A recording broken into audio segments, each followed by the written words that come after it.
jaar 2004 en 'n jongman dop daaruit op die kamplik in Struisbaai in die suide. Hy slaan sy eerste pen en die wind trek dit uit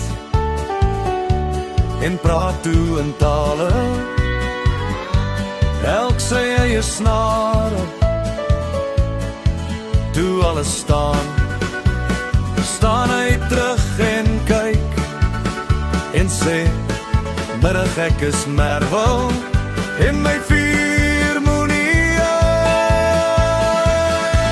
O Merwel, Merwel, o Merwel, koning van die land, met 'n dop in die hand en 'n plan vir die braai aan die gang. Lach en gesels tot na die sterre begin skyn. Dis Struisbaai se kamp en O Merwel is hier om te bly.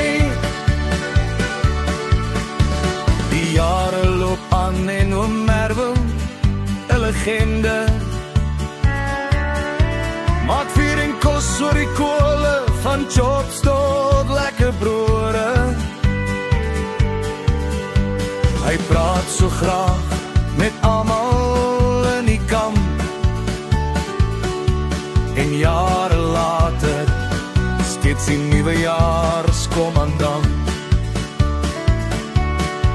En as die jaar sy einde nader bring en die vuurwerke begin fluit en sing, dan weet ons almal sonder twyfel of vrees, dis varkspytyd, ja dis hoe dit moet wees. O Merwel, begin